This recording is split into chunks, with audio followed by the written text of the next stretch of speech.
നിങ്ങൾ IELTS എക്സാമിന് തയ്യാറെടുക്കുകയാണോ? IELTS listening നിങ്ങൾക്ക് ബുദ്ധിമുട്ടായി അനുഭവപ്പെടാറുണ്ടോ? Then you should definitely do IELTS listening practice because only practice can help you ace IELTS listening exam. ഈ ചാനലിലുള്ള IELTS listening videos practice ചെയ്യുക, നിങ്ങളുടെ score increase ചെയ്യുന്നത് വരെ പ്രാക്ടീസ് ചെയ്തുകൊണ്ടിരിക്കുക. If the IELTS listening test video seems a bit difficult for you, then the only key is to continuously do it till it becomes easy. Stay subscribed to this channel for more IELTS listening videos. ഓരോ IELTS listening video ചെയ്ത് കഴിയുമ്പോഴും നിങ്ങൾക്ക് കിട്ടുന്ന score താഴെ comment ബോക്സിൽ comment ചെയ്യുക.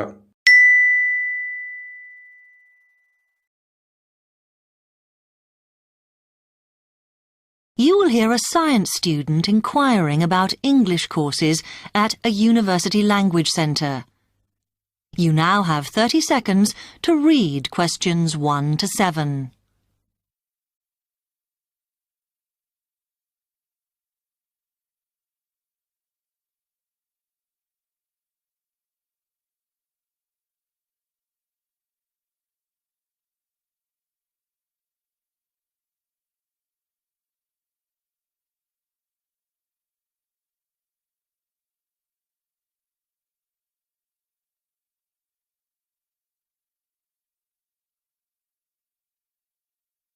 Hi, I've come to ask about the English courses you run for international students.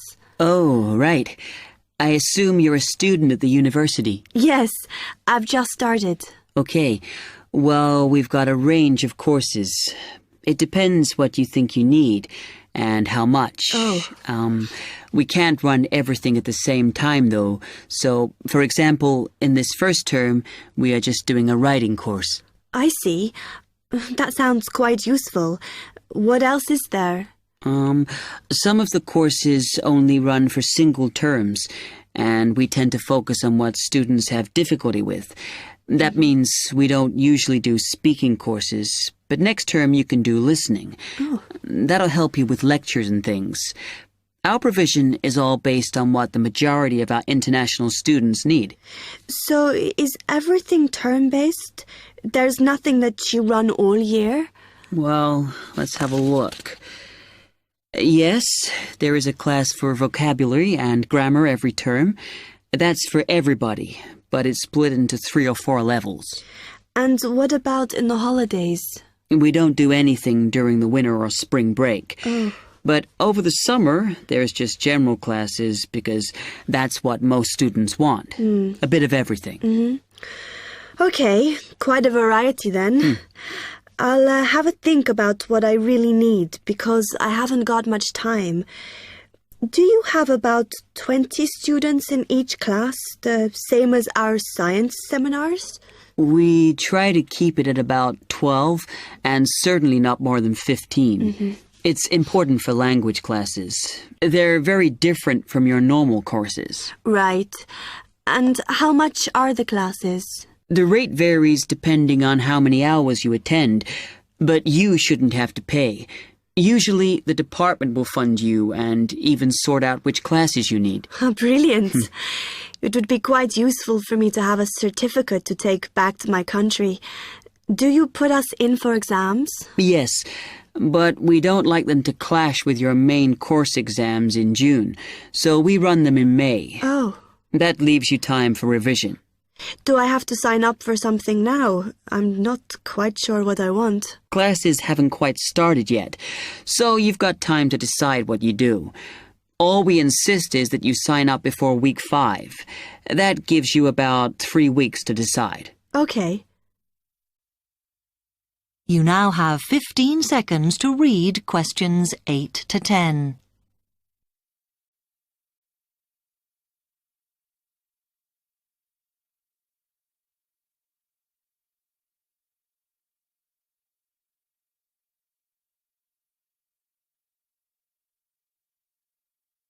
Then, when you've made up your mind, you need to come back here to the administration office to enroll. What do I need to bring with me when I enroll? My identity card, I guess. Yes, or your passport. Then you'll be given a registration form, which you'll have to show to the teacher when you have your first class. Okay. And should I ask my tutor about which classes I should do then? Yes. Then you get a note from him and give that to the desk when you register. Can I use the computers here as well? Yes, you'll be given a password when you go to your first class. So remember to bring a disk with you to save your work on, as you won't be allowed to save it on the hard drive. Okay. Will I need anything else? Dictionary? We've got loads of those here that you can borrow. But you'll need a notebook as we don't provide paper or files. Okay. Thanks.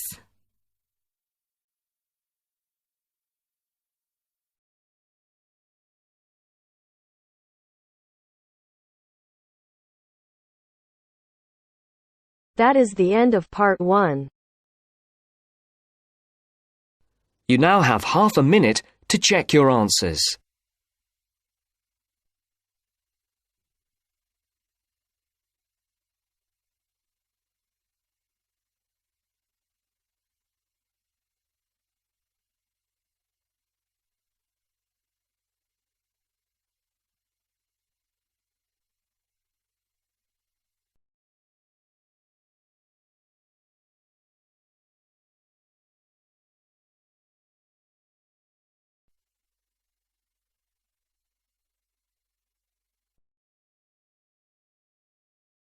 Now turns to part 2.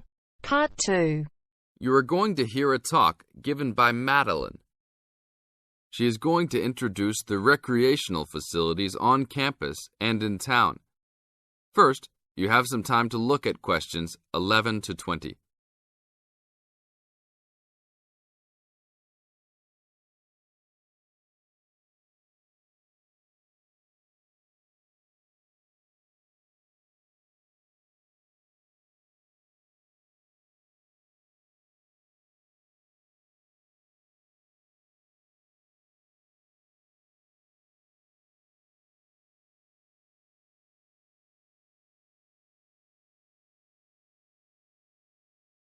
As you listen to the talk, answer questions 11 to 20. Well, good morning, everybody. My name's Madeline Stewart, and I'm here to tell you about the recreational facilities available on campus, and also to tell you something about what the town has to offer. You may already know that your Students' Union membership also includes membership of the Sports Union, which provides a range of sporting and recreational facilities on campus, much the same as those in most British universities. The Sports Union has football, tennis, and cricket teams in local competitions. And really, most sports are catered for in some way on campus, even if they're just social matches. In the building itself, there are fitness classes and a full gym, including weights. The Sports Union can also provide cheap tickets to some major sporting events. And to keep you up to date with everything available, there's a weekly newsletter distributed around the campus.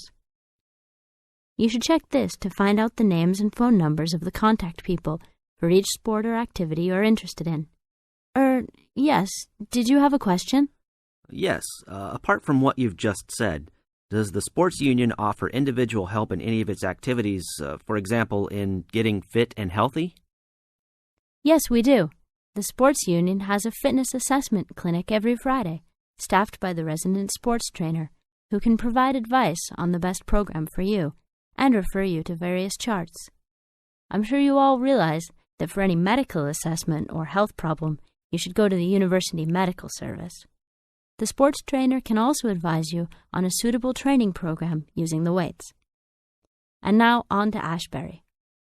For a town of its size, Ashbury has some unusually good leisure and sporting facilities, most of which are near the center of town and easily reached by bus from this campus. There's a new, well, almost new, Olympic-sized swimming pool. That's not quite in the central town area, but it's only a 5-minute walk from the bus stop. Above the pool, there's a high-tech fitness center that any of you more serious fitness lovers would need to check out. Then, in the center of town, there's a sporting complex called the Anderson Center, which contains squash courts and facilities for a number of other indoor sports, such as basketball. And just around the corner from the Anderson Center, in the main street there, is an indoor bowling alley. All of these facilities are listed in the weekly newsletter, so I encourage you all to look through it and... That is the end of part 2. You now have half a minute to check your answers.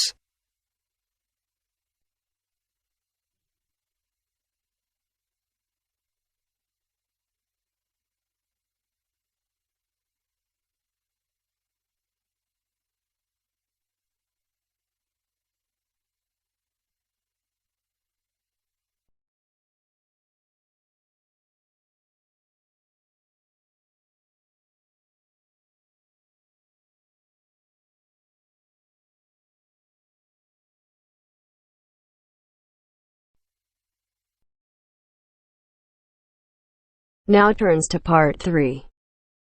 Part 3. To hear a reporter from the New York Times who is presenting a news report prepared by Dion Searcy and Robert Gebeloff on the topic Middle Class Shrinks. Further as more fall out instead of climbing up. First, look at questions 21 to 23.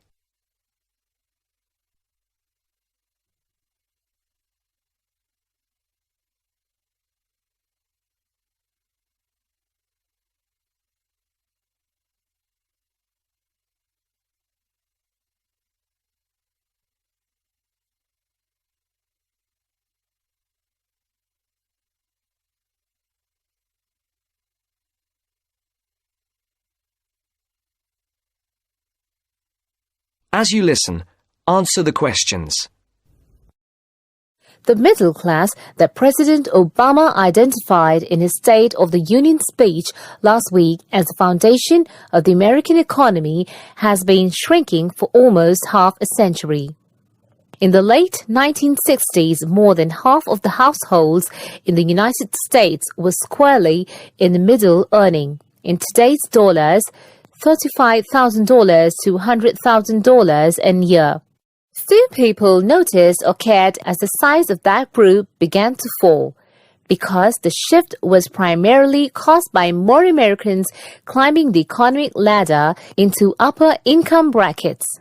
But since 2000, the middle class's share of households has continued to narrow, the main reason being that more people have fallen to the bottom.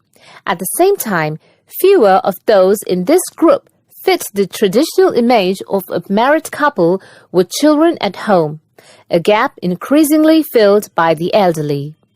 This social upheaval helps explain why the president focused on reviving the middle class, offering a raft of proposals squarely aimed at concerns like paying for college education, taking parental leave, affording childcare, and buying a home.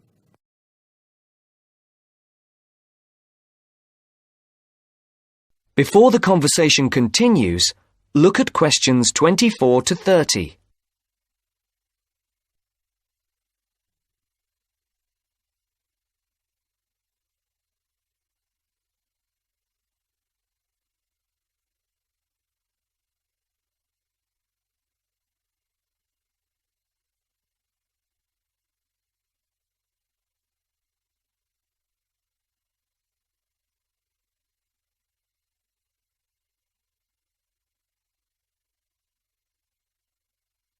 Now listen to the second part of the discussion.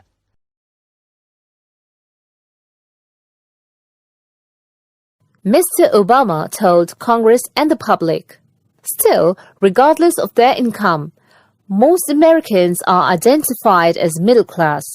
The term itself is so amorphous that politicians often cite the group in introducing proposals to engender wide appeal.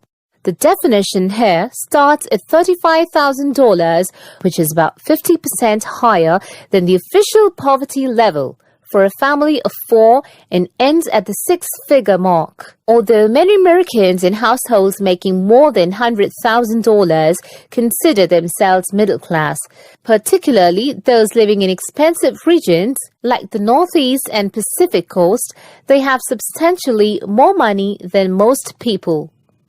However, the lines are drawn. It is clear that millions are struggling to hang on to accoutrements that most experts consider essential to a middle-class life.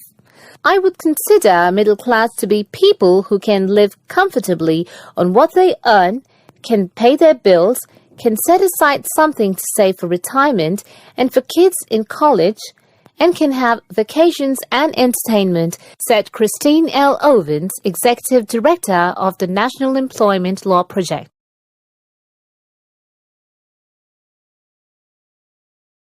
That is the end of part 3. You now have half a minute to check your answers.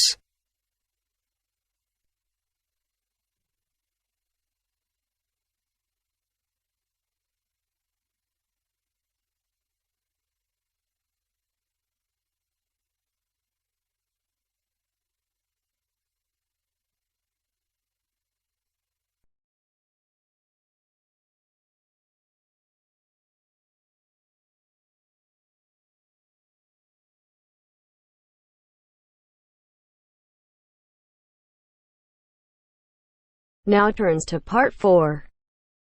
Part 4. You'll hear a lecturer talking to students about sport in Ireland. First, you have some time to look at questions 31 to 33.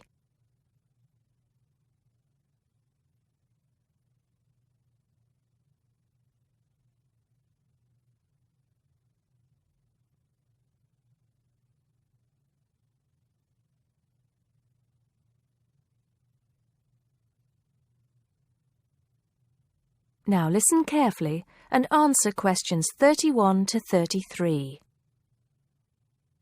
Now, today we're going to be finding out about the most popular sports in the Emerald Isle. That's Ireland, of course. Can you guess what they are? Well, there are these two lesser-played games, a form of rounders and Gaelic handball. But we'll start with one which is perhaps over 3,000 years old, arriving in Ireland with the Celts, some claim. That may be a slight exaggeration, but I consider it to be the fastest field game in the world, and it goes by the name of hurling. Well, that's what it's known as in the English-speaking world anyway. So, what do you have to do? You've got 15 players on a team, one of them the goalkeeper. Each one has a stick called a hurley. Here you are. I've brought mine along. Had it since I was at school. This is what it looks like, and basically you have to get this ball, called a sliotar, that's S-L-I-O-T-A-R, so it's not spelt the way it's pronounced. You hit it into the net for 3 points, or you can hit it over the net for 1 point. The goal looks like the letter H, with the net under the crossbar. The goalie has a bigger stick than the others to help keep the ball out. You can also catch the sliotar and run with it for 4 steps maximum, or bounce it on your stick. Is that clear to you all? I'll be showing you a video a bit later, so you can see what a game actually looks like. You might like to think of it as a mixture of lacrosse, hockey, and baseball. Oh, and it's played by women too, but it goes by the name of camogie in that case. Before you hear the rest of the talk, you have some time to look at questions 34 to 40.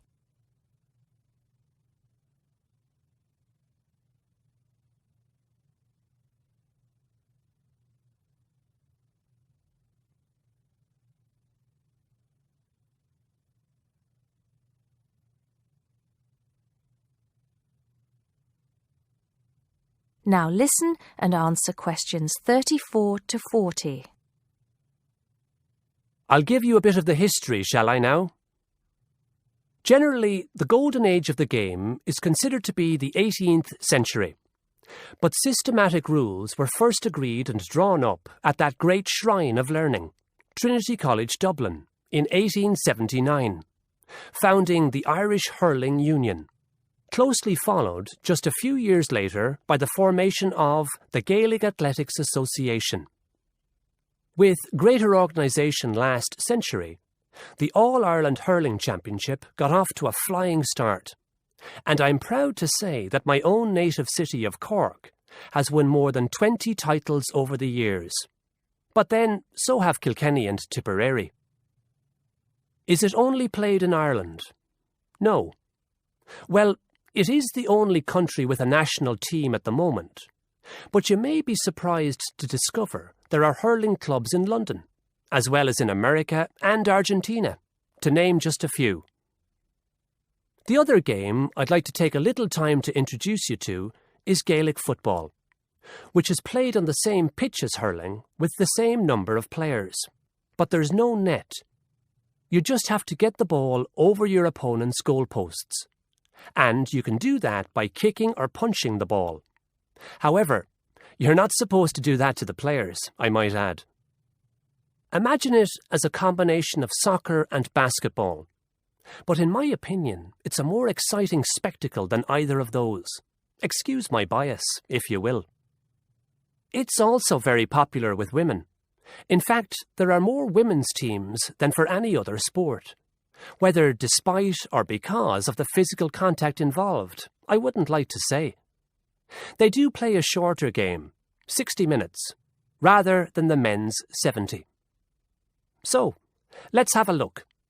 If we can have the lights down, I'll see if I can get this technology to work. That is the end of part 4. You now have half a minute to check your answers.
How was this IELTS listening video? ഇത് നിങ്ങൾക്ക് തീരെ ബുദ്ധിമുട്ടായി അനുഭവപ്പെട്ടുവെങ്കിൽ വീണ്ടും ചെയ്യുക. ഇത് എളുപ്പമാകുന്നത് വരെ നിങ്ങൾ ചെയ്തുകൊണ്ടേയിരിക്കുക. Remember that only practice can make you perfect in IELTS listening. Don't forget to share this video to others who are struggling with IELTS listening and help them.